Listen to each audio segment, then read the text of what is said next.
At the beginning of the drama, we see a news channel reporting the kidnapping of a girl.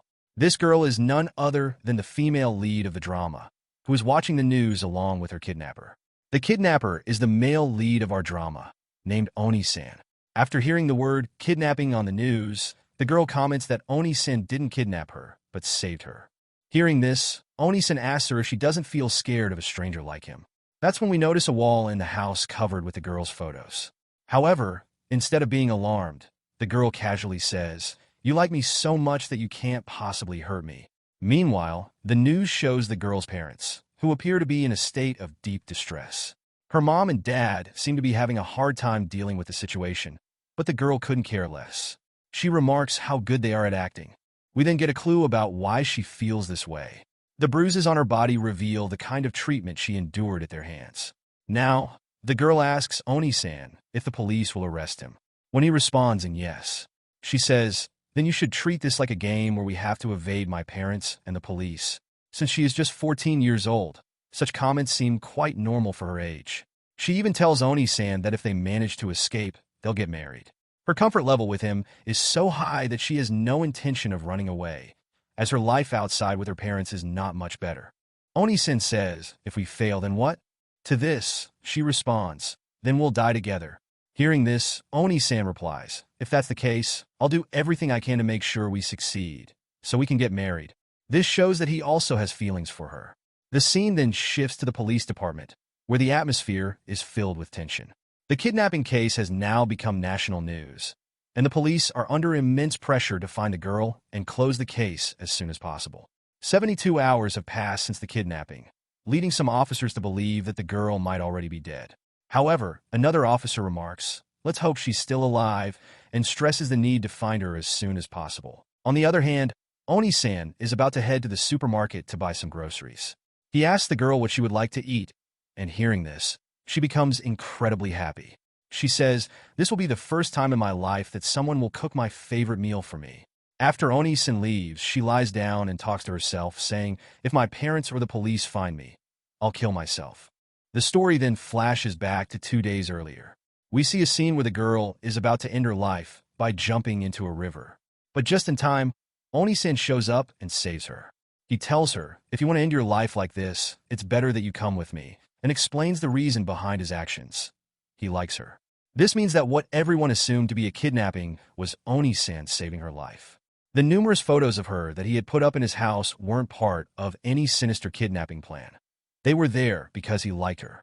Meanwhile, as Oni-san is leaving the supermarket after shopping, he notices a police officer and becomes visibly anxious. Seeing Oni-san's anxious behavior, the police officer stops him for a search but finds nothing suspicious. Just then, the officers from the earlier police meeting arrive at the scene. Noticing them, the police officer lets Oni-san go. When Oni-san returns home, the girl asks him to give her a new name, saying she doesn't want to use the name given by her parents. After thinking for a while, he lovingly names her Sachi, which means happiness. He tells her, "I want you to have all the happiness in the world." Hearing this, Sachi remembers the time when her mother would mercilessly beat her without any sympathy. That was a day of pain, but today was different. For the first time, she felt like someone genuinely cared about her. Overwhelmed with emotion, Sachi hugs Oni-san and tells him that she loves the name he gave her. Noticing her unevenly cut hair, Oni-san asks, "Did you cut your hair yourself?" It's then revealed that her classmates had cut her hair to harass her.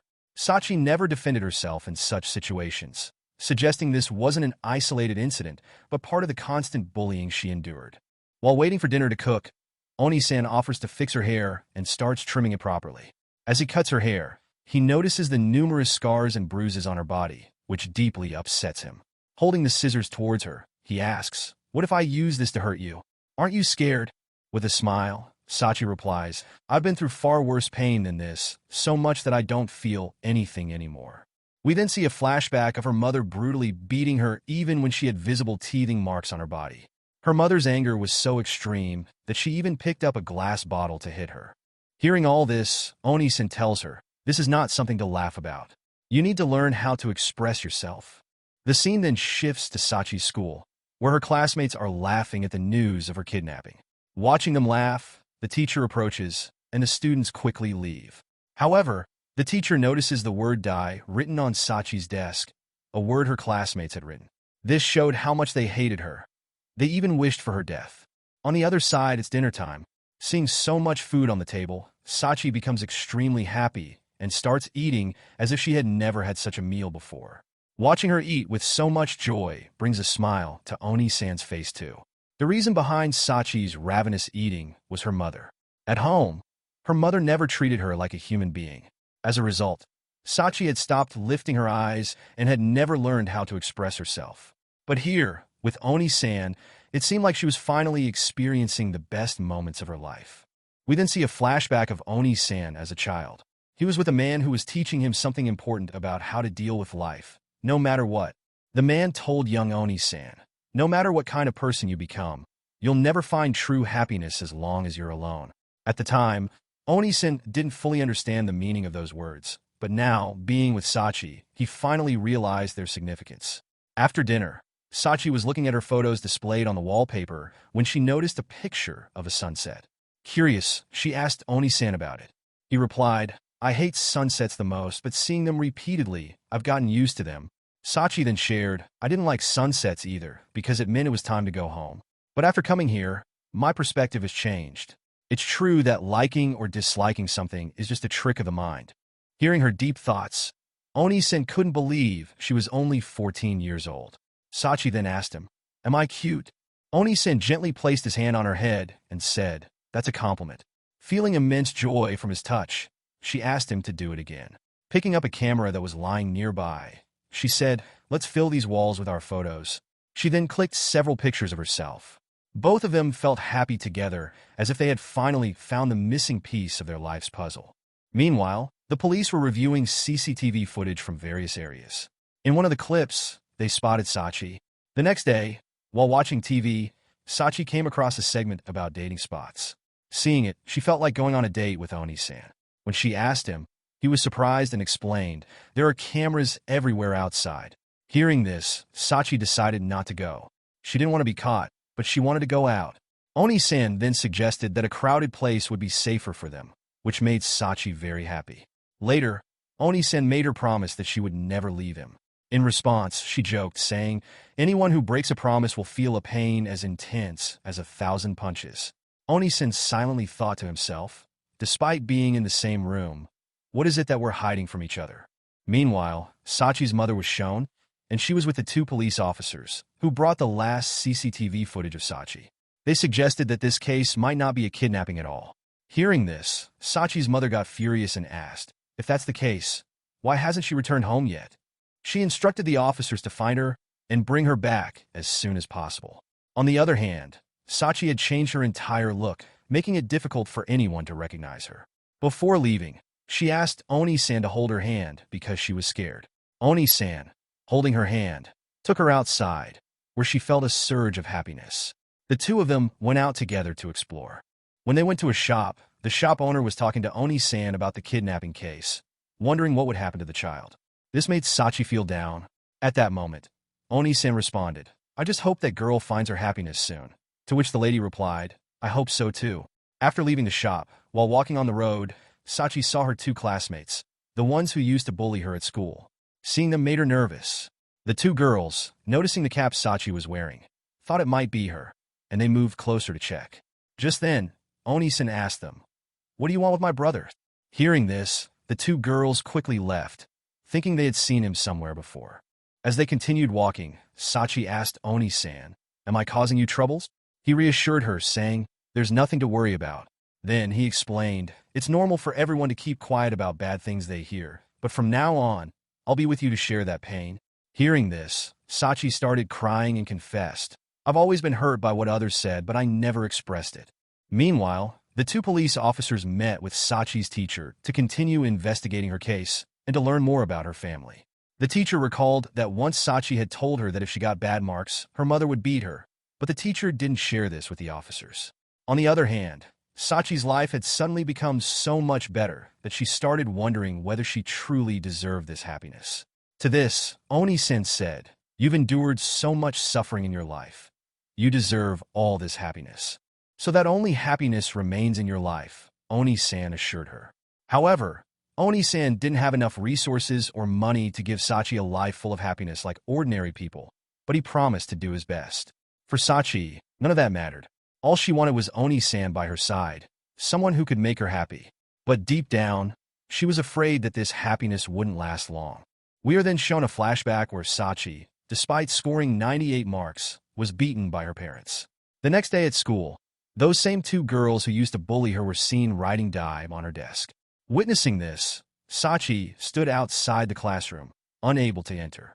When the teacher noticed her distress, instead of helping her, he took her to the storage room and tried to take advantage of her. This showed that the teacher wasn't a good person either. At such a young age, Sachi had already endured so much pain and suffering that she couldn't share with anyone. Even after enduring so many hardships, now that she was finally experiencing happiness, she feared it would be taken away from her. She wanted to hold on to this joy until her very last moments. Haunted by this fear, she decided to end her life. She went to the other side of the bridge and thanked Oni-san for giving her so much. After saying this, she let go of her hands. Seeing this, Oni-san ran towards her and grabbed her hand just in time. He told her, "You can't make this decision. You promised me that we would get married after everything was over." Hearing this, Sachi extended her other hand, and Oni-san pulled her back up. After being saved, she hugged him tightly and confessed, "I just wanted to hold on to this happiness until my last moments." At this, Oni-san raised his hand. Seeing this, Sachi thought that he too was going to hit her like her mother used to. But instead, he gently places his hand on her head and explains that if such thoughts ever cross her mind again, she should talk to him first. Sachi understands and feels a sense of reassurance that she has never experienced before. She decides to stay with Oni-san from now on. They take several photos together and decorate their walls with them when they return home. Later, we see a masked man who distorts his voice and records a video in which he claims, "The girl everyone is talking about being kidnapped right now. I kidnapped her."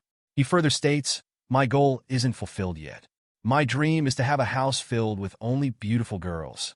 Watching this video angers Sachi because she knows Oni-san isn't a criminal. Oni-san feels good hearing her defend him, but is aware that, regardless of what Sachi thinks, the world sees him as a kidnapper.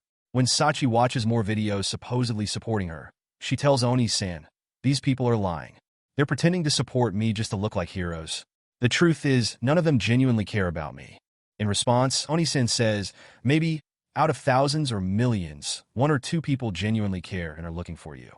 Before they find you, you should return." Hearing this, Sachi gets angry and throws pillows at him, forbidding him from saying such things again. Seeing her angry for the first time, Oni-san starts trying to make her laugh and apologizes, telling her not to worry about the video, as it was likely a prank. The scene then shifts to the two police officers who are struggling to trace the masked man's video. Meanwhile, one officer seems to be analyzing Sachi's mother's photo, suspecting inconsistencies in her statements. His colleague dismisses his concerns, reminding him that Sachi's teacher had said her family was perfectly normal. Back at home, Oni-san, noticing Sachi feeling down again, reassures her that there's no need to worry about the video. Sachi hugs him tightly and, in her mind, reflects, "I know these words are just false reassurances, but they're exactly what I've always longed to hear. These comforting lies feel like the truth I needed." They both knew the truth deep down, but chose not to talk about it, heading to the kitchen to prepare dinner. While cooking, Sachi remained lost in her thoughts, struggling to understand if the happiness she was experiencing was genuine or simply fabricated. She couldn't believe that the joy she had been searching for all these years was finally being felt with Oni-san. The scene shifts to Sachi's teacher visiting her mother. The teacher remarks, "You must be deeply concerned about Sachi's injuries, the one she had even before she was kidnapped." Her mother is taken aback by this comment. The teacher then asks, "Do you truly care about Sachi?" leaving her mother speechless. Smirking, the teacher walks away as though he had come merely to blackmail her. Meanwhile, Sachi watches a new video from the masked man. In the video, he claims that his life has become thrilling because he doesn't know when he might get arrested. However, he warns, "If that happens, I won't spare the girl either. If you don't want that, come and meet me tomorrow at the same time." It seems as though the masked man created this video to deliver a specific message.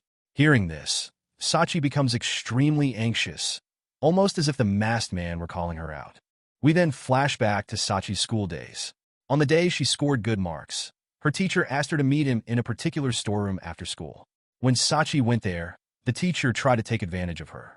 It's possible that the person behind the mask could be her teacher. Returning to the present, Sachi asks Oni-san, "Will you marry me? Are you ready to die with me? And will you never let the police catch you?" Oni-san responds to her questions, after which Sachi makes him make a pinky promise. Deep down, she knows that pinky promises are merely a way to offer reassurance, but she resolves to do everything in her power to ensure their happiness never fades. The next day, as Oni-san prepares to go to the store to buy some supplies, he notices Sachi sleeping peacefully. Seeing her, he recalls the promise he made to her on the bridge, that he would always keep her happy.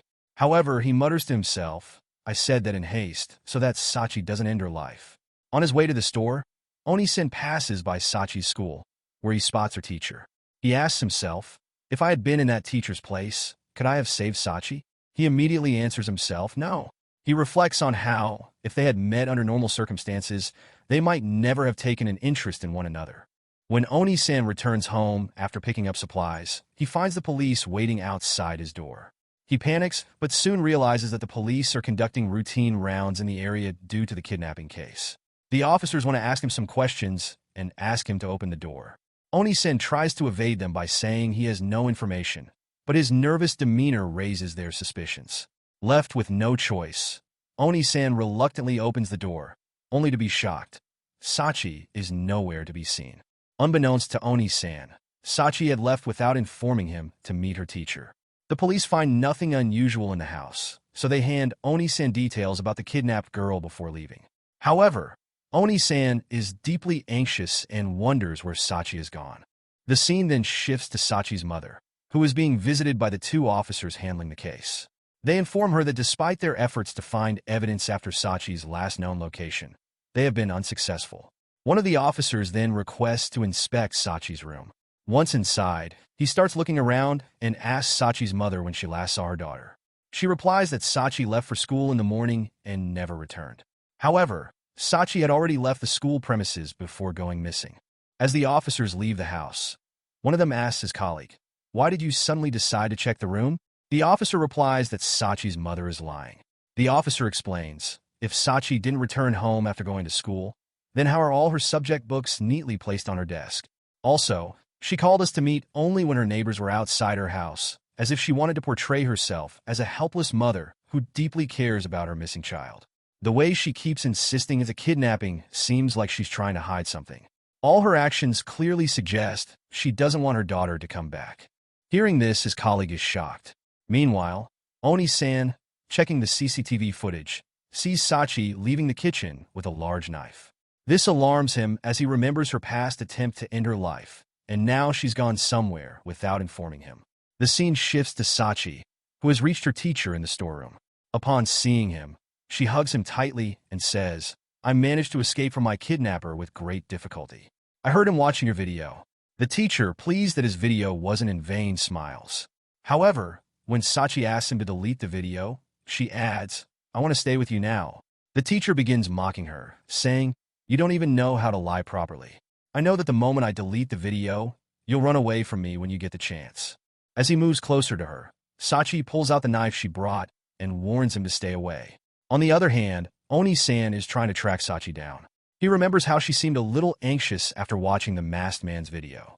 He deduces that she might have gone to uncover the identity behind the mask. Reviewing the video again, Oni-san notices a hint left by the masked man about meeting him at a specific time. He then matches the timestamp of Sachi leaving the house with the photos they had clicked earlier and realizes she must have gone to her school's storeroom. Back in the storeroom, the teacher starts taunting Sachi, saying, "You thought staying with your kidnapper was a better option to escape your miserable life." He grows angrier, adding, "You chose him over me, even after everything I've done for you." Sachi retorts, "You're worse than a criminal. You misused your position and took advantage of me." Furious, the teacher tries to instill fear in her mind about her kidnapper, saying, "You'll see. He'll abandon you. He doesn't care about your happiness at all." Sachi says, "I'm also using him just for my own happiness." Hearing this, the teacher replies, "If you do what I want, I'll delete the video and let your kidnapper go. But in return, you have to make me your kidnapper." He then starts forcing himself on Sachi. Just then, some girls arrive at the storeroom and lock it from the outside before leaving. Sachi realizes that if she calls out to those girls for help, everyone will find out that she has developed feelings for her kidnapper. She knows that if this becomes public, she will never be able to stay with Oni-san again. The teacher begins taking advantage of the situation. Despite her efforts, Sachi is unable to protect herself. Helpless, she finally gives up and accepts that her life is destined to be this way, without any happiness. At that moment, Oni-san breaks the storeroom's lock and bursts in. He is wearing a mask. Addressing the teacher, he says, "I'm Sachi's real kidnapper." He shows the teacher photos he took while the teacher was trying to assault Sachi and says, "You know what will happen if these photos get out." Suddenly, the teacher grabs the knife and attacks Oni-san. But we see that Oni-san is much stronger and manages to dodge the attack. He then pins the teacher under his feet. The teacher, realizing he cannot win, demands only the memory card and says, "You can leave if you give it to me." Oni-san hands over the memory card. At that moment, Sachi picks up the knife and tries to stab the teacher out of anger for all the wrong he has done to her. However, Oni-san stops her and takes her away from there. As they leave, the teacher starts laughing like a psycho and, filled with revenge, decides to call the police. Just then, the two officers arrive. Someone had anonymously filed a complaint against the teacher. This was all part of Oni-san's plan, to hand over the memory card to the teacher and have him caught red-handed with evidence. While walking back, Sachi thanks Oni-san for saving her. She says, "You could have gotten caught trying to save me." Oni-san replies, "Didn't you say this is just a game?" Sachi then leads Oni-san down a new path. Along the way, she collects flyers scattered around. She takes him to a deserted place with the flyers in hand. Sachi takes Oni-san to the stage of an abandoned building and says, "We should practice our wedding ceremony." Oni-san responds, "We haven't escaped yet," reminding her that their plan was to get married only after everything was over. Sachi counters, "But I want to do it now." She then explains why she took all the photos from the wall. She thought she might never return from the teacher's place and took them as memories. Spreading the photos around, she says, "This way I'll feel like my Oni-san is always watching me." Oni-san remarks, "These photos were taken without your consent, but Sachi doesn't care." She says, "You're the only one in the entire world who has so many pictures of me." She then asks him, "You never actually intended to kidnap me, did you?" Oni-san admits, "I've been stalking you for a long time, and I did have the intention to kidnap you." Sachi doesn't believe him because he is the first person who has ever told her how much he likes her. She reasons that if he truly intended to kidnap her, he wouldn't have risked his life to save her. The scene shifts to the teacher being interrogated by the officers. They point out that many students had seen him with Sachi multiple times. The teacher defends himself, saying it's normal for a teacher and student to be seen together. In response, the officer shows him a photo from the SD card, taken shortly before they arrived at the scene, showing him in a compromising position with Sachi. The officer questions, "What were you doing with a kidnapped girl in such a situation?" At that moment, the officer's colleague enters with new evidence. She reveals that the video of the masked man was uploaded from the teacher's computer. Realizing this, the teacher becomes furious and shouts, claiming, "The person who took this photo is the real kidnapper. I'm being framed perfectly." The scene then shifts to Sachi's parents. The police had informed them that they had identified a suspect in the case, but there was still no news about their daughter. At this moment, Sachi's father angrily tells her mother, "If your wrongdoings get exposed, I will divorce you." This leaves the mother terrified. On the other hand, Sachi and Oni-san had begun their ceremony. During this, Sachi asked Oni-san, "The promise you made to me, that you would keep me happy for my entire life, was that true or a lie?" Oni-san looked at the fallen photo on the ground, picked it up, and replied, "This wedding ceremony feels completely depressing. If you were the Sachi you used to be, you would have thought the same. But now you're expecting true happiness from me." He then revealed the truth, saying, "My intention was never to kidnap you." The story goes back to 3 months earlier, showing Oni-san going to work when Sachi accidentally bumped into him, breaking his phone. Without saying anything, Sachi walked away. After that, Oni-san went to his job at a construction site, where he earned very little. However, it didn't bother him since he had no one left in his life to save money for. On his way back, he saw Sachi again. This time, her classmates were bullying her. Anyone else might have stepped in to help, but Oni-san simply took her photo and walked away.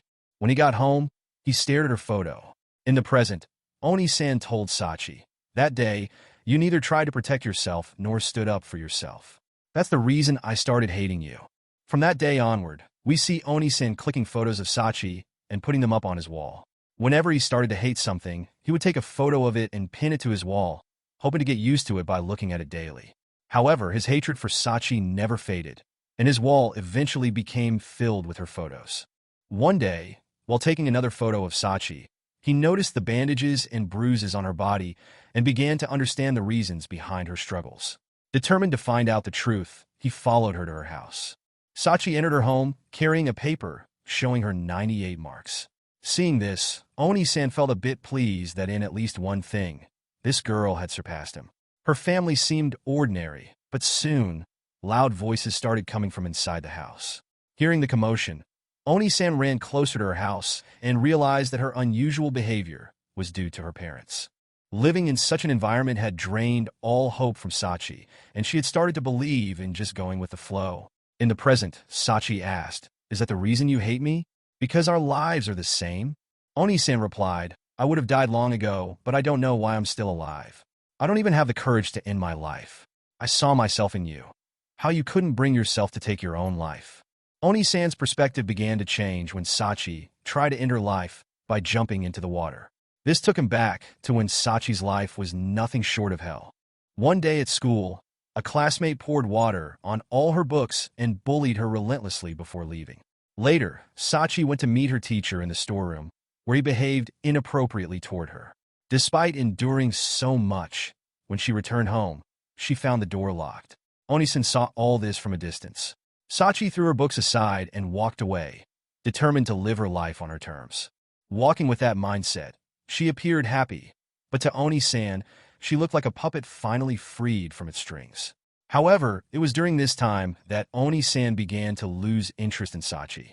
One night, while she was walking alone, a police officer stopped her and asked why she was out so late. She lied, saying she was heading home from school. As she continued walking, she reached a bridge and saw a stray kitten. She picked it up and started talking to it, saying, "I want to experience all the things normal people do. Once I've done everything, I'll end my life." From the other side, observing everything, Oni-san realized how difficult their lives were. On one hand, he was too scared to take his own life, while Sachi was actively searching for a chance to end hers. She wandered into an abandoned, large building all alone and felt quite happy there. She began living her life independently in this way. She would stroll through the market happily, but whenever she liked something, she couldn't buy it because she had no money. Her behavior seemed strange to every shopkeeper who noticed her. The scene shifts to the present, where two officers searching for Sachi arrive at a shop and question its owner. The shopkeeper explains that the girl had come to his shop and stood staring at the vending machine for a long time before leaving. However, a boy wearing a mask was following her. Meanwhile, Oni-san tells Sachi that when he saw her leaving every shop without buying anything, it became clear to him that this place wasn't meant for her. At the same time, while following her, he saw a news alert on his phone about a 14-year-old girl being kidnapped. This shocked him because if anyone saw him following Sachi, all suspicion would fall on him. Sachi then went to the riverbank beneath the bridge, where the same kitten approached her again. She was overjoyed to see it and began talking to the kitten, saying, "I thought after leaving home, I'd be able to do all the things I've ever wanted to do. But it's not as easy as I thought it would be. My plan was to enjoy life and then end it, but seeing my current state, I feel like dying even sooner." Just then, the kitten ran out of her hands and went back to its mother. Sachi feels upset watching this, thinking the cat had no one, just like her. Feeling hopeless, she decides to end her life and starts walking into the water. Oni-san watches everything from a distance. He wants to stop her by any means, but he realizes that even if he does, it won't change her mind. If not today, she would try again tomorrow. Deciding to leave, he hesitates, but just before Sachi steps into the water, he approaches her and stops her. Oni-san tells himself that seeing someone die before sunset again feels a bit strange. When Sachi tells him to step aside, he confesses that he is her stalker and knows all about her circumstances. In the present, Oni-san tells her, "At that moment, I thought you'd ignore what I said." However, Sachi was actually happy to learn that, because of the kidnapping case, he had come to save her. She felt amazed that someone was willing to risk themselves for her, knowing the police could catch him. Feeling this, she happily agreed to go with him and told him, "You can use me however you want. If you ever get angry, you can even hit me." Oni-san, hearing this, replied, You can also do whatever you want in my room. The door will always be unlocked. You can leave whenever you wish and eat whatever you like. Sachi was surprised by how much freedom he was giving her and asked why he was doing so. Oni-san replied, because I like you. In the present, Oni-san tells her, that was the biggest lie I ever told you. He continues, this wedding ceremony can't happen because I don't like you. After kidnapping you, I decided to change my intentions of dying. But if I had known you better back then, I'd have never thought that way. I've taken such good care of you to keep you from dying, but you still want to die. Hearing this, Sachi responds, fine, then we'll postpone the ceremony.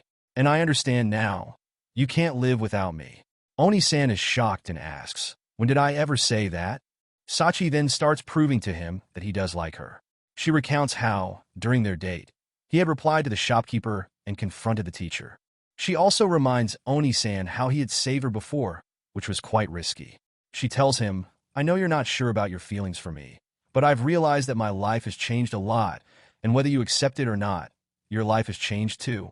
Then, pulling him closer, she says, the way I'm using you for my happiness, you should use me in the same way. And if you don't want to do that, we should just end our lives here and now. Saying this, she hands him a knife. Oni-san looks at it in shock, unable to respond. Sachi then grabs the knife and charges toward him. She knocks him down and stabs the knife close to him, making him break out in a cold sweat. But instead of harming him, she starts laughing. She says, you're definitely thinking right now that you don't want to die yet. So, if you ever feel like ending your life, just tell me. I'll do it for you. But until then, you'll live your life for me. We'll use each other to stay happy. She asks him to promise this, and Oni-san reluctantly agrees, but only until he decides to end his life. Meanwhile, we see the two officers who are still investigating. Based on the clues they've gathered, they believe the girl left home willingly. At that moment, a third officer arrives and informs them about a witness. The next morning, Sachi suggests, marriage is like a contract of happiness, isn't it? So, why don't we have a wedding ceremony? Oni-san tries to avoid it, but Sachi reminds him of his promise to live for her happiness. Hearing this, he agrees. Sachi begins looking for something to make rings, but Oni-san pulls out a ring from his pocket, the same one Sachi had dropped when she left home. He puts the ring on her finger, but he doesn't call it a wedding. Instead, he names it a contract of happiness. Just then, they hear police sirens and both of them panic. Within moments, the officers arrive, but Sachi and Oni-san have already escaped. However, the officers find flowers left behind, revealing that they had left only moments ago. One officer also discovers a photo lying nearby. She shows it to her colleague. Meanwhile, Oni-san and Sachi have moved far from that building. Oni-san asks Sachi about the photos, and she says, I threw them away because I don't need them anymore. Then Oni-san hands her a mask to her so no one can recognize her, but she starts mimicking him instead. However, Oni-san doesn't find it funny at all and tells her to follow him. Seeing his behavior, Sachi remarks, you're not as friendly as you used to be, but he keeps walking. When they reach the house, they see the police already present there. The photos that the officers found had led them to Oni-san's house. Seeing the police there, both of them panicked and decided to leave immediately. On the other side, Sachi's mom, worried after finding her name mentioned, decides to go out and search for her. Seeing this, her dad angrily stops her and says, the current situation is because of your bad behavior. Meanwhile, Sachi and Oni-san are running to escape the police. They have nowhere to go to avoid being caught. During their search, the officers even reach the shop owned by a lady, but they don't get any information there and decide to leave. We then see that the lady had hidden Sachi and Oni-san in her shop. Bringing them outside, she tells Oni-san, I hope what you told me last time wasn't a lie. Oni-san pretends to be clueless and avoids answering. But Sachi says, yes, I hope so too. They thank the lady and prepare to leave, but before going, Oni-san wants to take some candies. Since he doesn't have any money, the lady tells him, take whatever you want for free. I opened this shop to make kids happy. After taking the items, as they walk away, Sachi grabs his hand and says, from now on, we'll stay together. Oni-san, too, holds her hand in return. He then takes her to an old house near the sea, far away from the city, where they will live together. Sachi likes their new home a lot and is overjoyed. But when she sees the vast sea in front of the house, her happiness doubles. She runs to the beach and starts playing there. Watching her, Oni-san warns her, this isn't the right time to be outside. But Sachi says, there's no one here, so we won't get caught. She then splashes water on Oni-san and starts playing with him. He also joins her, and they both enjoy themselves a lot. Then Sachi takes a picture of Oni-san with the camera, but seeing him like this, she thinks to herself, at this moment, I want to know what's going on in Oni-san's mind. On the other side, the police still can't find anything about them because Oni-san uses fake IDs everywhere, making it even harder for them to track him down. Meanwhile, Sachi is very happy when she gets a drink from the vending machine, as every time she presses the button before, nothing comes out because she doesn't have money. Just then, two girls come, and as soon as they see them, both hide so that no one can see them there. But seeing these girls, Sachi starts thinking that because of her decisions, she will never live a normal life like them. Later, they return home, where Oni-san goes to the market to get some necessary items. During this time, Sachi feels scared for the first time. She goes to the beach, and at that moment, a girl arrives. Seeing her, Sachi starts to leave because she doesn't want anyone to see her there. The girl understands that something bad must have happened to Sachi, and she tells her, whenever I don't feel good, I also come here. At that moment, Sachi notices a wound on the girl, and the girl tells her name is Maki. Sachi also shares her name, and when Sachi asks her about the school, Maki explains that she stopped going there. Sachi then asks, don't your parents say anything? And Sachi realizes that Maki's relationship with her parents isn't good either. Sachi thinks that maybe Maki feels like ending her life, but Maki's perspective is different. She thinks about her future and how her life will unfold in the coming days. Then Sachi tells her, I ran away from my parents and I'm living with a stranger, to which Maki supports her and says, you did the right thing. Sachi feels comfortable with her and tells her everything. After hearing everything, Maki asks, can I stay with you tonight? Sachi is surprised by this request. We then see that Sachi brings Maki to her house, and after some time, when Oni-san returns, Sachi tells him about Maki, who will be staying with them. Oni-san is surprised to hear this because, given the situation they're in, it's better if as few people as possible know about it. However, Sachi reassures him that Maki will not tell anyone their secret. After much persuasion, Oni-san agrees. The scene shifts to Sachi's parents, where her father places divorce papers in front of her mother and asks her to sign them. He tells her not to worry, as he won't file them just yet. Her mother is extremely stressed and confused, not knowing what to do in this situation. The next morning, when Sachi wakes up, she doesn't find Maki anywhere. When she asks Oni-san about it, he also doesn't have an answer. Then, Sachi sees a news report about a couple who were murdered, and the report states that their eldest daughter is missing. Seeing this, she becomes extremely anxious and remembers what Maki had said, that her parents didn't care about her at all. After that, she rushes to the location to inform the police. However, Oni-san follows her and stops her, taking her back to the house and saying, go inside and I'll check the situation there. Listening to him, Sachi starts to go inside. But just then Maki arrives. They go to the beach, and Sachi asks her about the news. Maki laughs and says, do you think I could do something like that? We're just 14, and we don't have the strength to do anything like that. Plus, we have to live our lives depending on someone. But when we grow up, we'll be happy living alone. So, no matter what the circumstances, we have to live. Meanwhile, as soon as Oni-san returns home, he notices that Sachi is nowhere to be found, which makes him very worried. He starts running to look for her. Sachi tells Maki, I never thought of anything other than being happy. But after meeting you, I've found another way to live. But Maki tells her, you can never live this way. You have to prove yourself and Oni-san innocent to everyone. Otherwise, you'll never be able to show the police the truth about your parents' abuse. I don't want to go back to the phase I came from.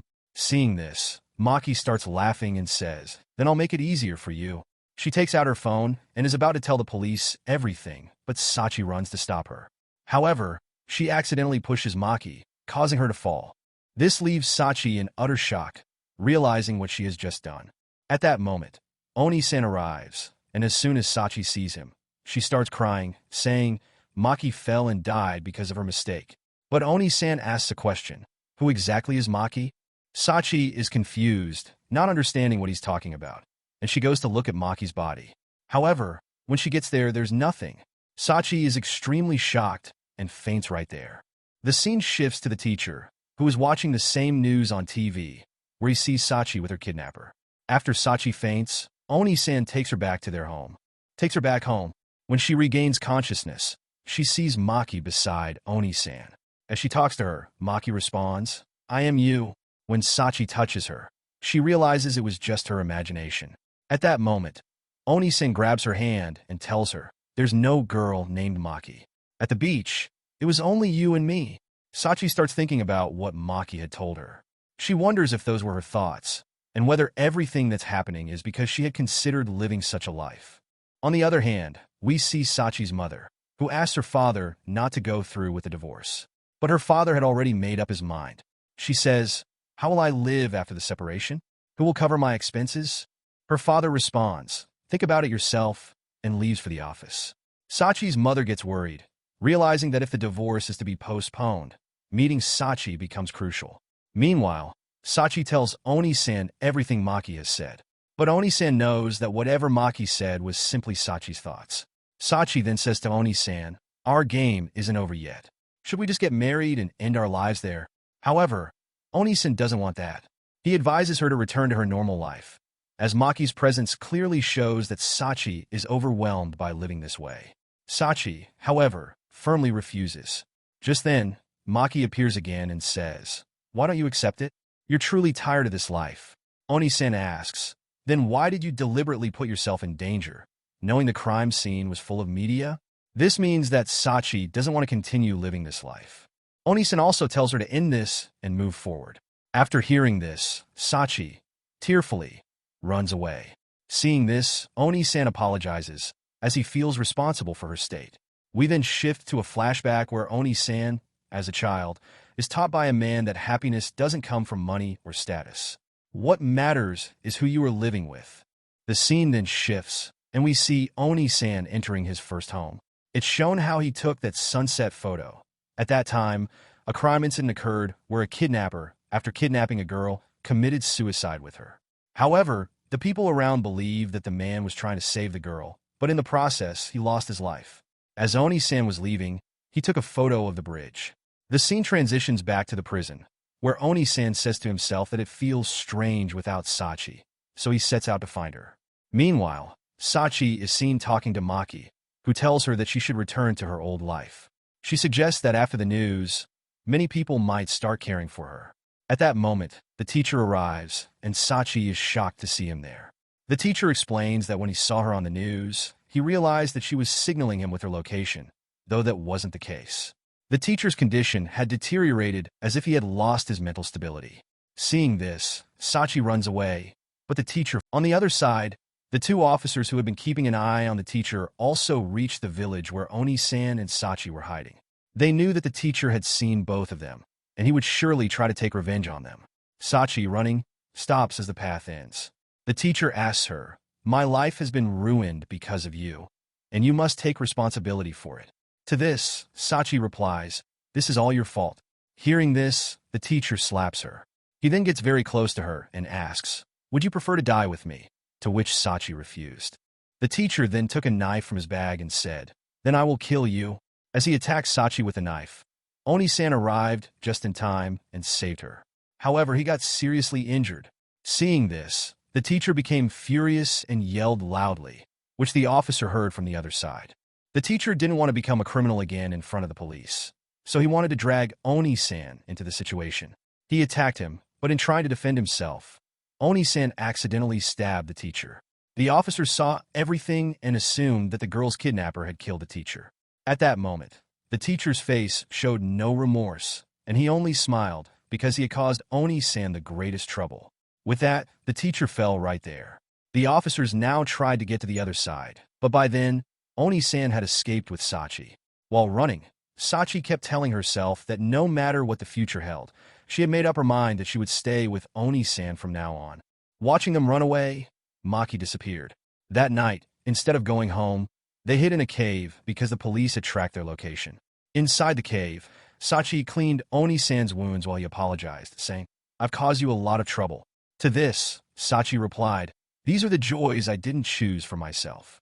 Both of them knew that given the situation they were stuck in, they might never get out, and they didn't know what their ending would be. At that moment, Oni-san told Sachi, "You were right, I've changed. So, should we get married?" Hearing this, Sachi quickly agreed, as she had always wanted this. Walking together, she told him, "After our wedding tomorrow, we will go on a date to theme park," to which Oni-san agreed. This made Sachi very happy, but in his mind, Oni-san thought to himself, even now I'm lying. Later, Oni-san brought Sachi to his house, and she was surprised. He told her, we should end everything here. Meanwhile, the two officers had reached Oni-san's house. Looking at their photo together, the female officer said, they look so happy together. Is it right for us to search for them like this? The male officer responded, we can't do much. If someone is under 20 and their parents want us to find them, then we have to do it. Back at Sachi's place, he rang the doorbell with her, but she was extremely anxious. At that moment, Sachi's mother opened the door, shocked to see Sachi back. It was as if she couldn't breathe. Oni-san bowed his head in front of her and said, I am Sachi's kidnapper. Just then, her father appeared behind them and saw them. He invited them inside, and with a smile on his face, it seemed as if nothing had happened. Once inside, Oni-san thanked them for bringing their daughter back. Oni-san then asked, aren't you going to call the police? To this, her father replied, we just wanted our daughter to be safe. Now that she is, what more do we need? As long as you remain as if nothing ever happened, we don't need to report anything to anyone. Oni-san then asked, so this girl here was never abused? Her father tried to act unaware, but Oni-san knew the truth. He said, if nothing happened, then why do you ask me to keep all these secrets? Hearing this, her father tried to pretend to be ignorant again. Oni-san said, I'll go to the police and tell them everything. I don't care if I get caught, because what I've done is a crime. I'm ready to face the consequences, but after that, I will come back for Sachi. Hearing this, Sachi looked at Oni-san, feeling like he would leave her there forever. Oni-san said, I don't want Sachi to stay here until I return, and I request you to confess your crime and free her from all this. Though they both knew their mistakes, her parents still told Oni-san, you are a kidnapper. Will people believe you or us? Oni-san replied, Sachi's truth, the testimony will prove everything. And if that's not enough, he presented the photos in front of them, showing the marks of injuries on Sachi's body. These photos were taken before she was kidnapped. After seeing this, her mother asked Sachi, was what we did to your abuse? Sachi, frightened to answer, slightly nods her head in agreement. Seeing this, her father immediately calls the police and also takes the photos, threatening Oni-san that they will use these photos against him, which will lead to a case being filed against him for assaulting Sachi, and he will be punished in such a way that he will never be able to meet Sachi again. Seeing Oni-san's life falling apart right in front of her eyes, Sachi lies, saying, I was never abused, so please don't report anything against Oni-san. Hearing this, Sachi's parents are overjoyed, but Oni-san is left shocked. Meanwhile, the officers have found the suspect's location, and they begin their pursuit. Sachi's mother immediately tells Oni-san to leave, but he starts arguing with her, saying, you should treat Sachi like other normal children because when she was with me, she found happiness in every little thing. Her smile was enough to show how much she had endured, and she never got to experience any of this before. To this, Sachi's mother becomes defensive and says, I never did anything like that. Hearing this, her father looks at her in anger. The mother, laughing, says, even if I had hit her, what's wrong with that? Who will believe your words? Upon hearing this, Oni-san pulls out his phone from his pocket, which he had recorded all their conversations up until now. He tells them that if he releases this recording, the truth will come out for the whole world to see. Seeing this, Sachi's parents are shocked. After this, her father takes out the divorce papers from the drawer because everything is over, and now, due to the mother's actions, he is about to give her a divorce. Oni-san then hands Sachi the phone and starts to take her away. In an attempt to stop them, the mother grabs a knife and moves forward, but Oni-san intervenes, causing the knife intended for Sachi to stab him in the stomach instead. He collapses to the ground, and Sachi starts crying. However, she quickly realizes that Oni-san had deliberately done this himself. At that moment, the police officers arrive, and the mother immediately starts denying her actions, claiming she didn't do it. But the officers arrest her. Sachi knew that Oni-san had always wanted to take his own life. He was just waiting for the right moment. He had planned everything in that cave, knowing that his parents' actions would provoke him to such an extent that he would record everything to gather evidence against them. He also knew that Sachi's mother would try to kill her, so he positioned himself in the way to be fatally injured, fulfilling the opportunity he had been waiting for to end his life. Now, in his injured state, Oni-san places his hand on Sachi's head and says, I want to see you happy always. Hearing this, Sachi holds his hand, crying, but Oni-san breathes his last in her hands. At the same time, a police officer calls for an ambulance. He says that the suspect is seriously injured. Upon hearing this, Sachi asks him what they did wrong for him to call Oni-san a suspect. After this, we see a scene set 2 years later, where Sachi is walking down the road, narrating how Oni-san once told her he always wanted to keep her happy. For that, she thanks him even today, saying, "Now I am very happy, but now I want to decide my happiness. And for me, happiness is still the same, marrying you." She then goes to Oni-san's house and adds more photos to the wall that is already full of their pictures. She says, "Let's get married properly this time and stay together forever." We were then shown their wedding scene, but this wasn't real. In the end, Sachi had taken poison and ended her life. Now, in her afterlife, she may have found the peace she sought. With this sad ending, the drama ends. Thank you so much for watching. I'd love to hear your thoughts, so please leave a comment and let me know what you think about the video. If you enjoyed it, don't forget to like the video and subscribe.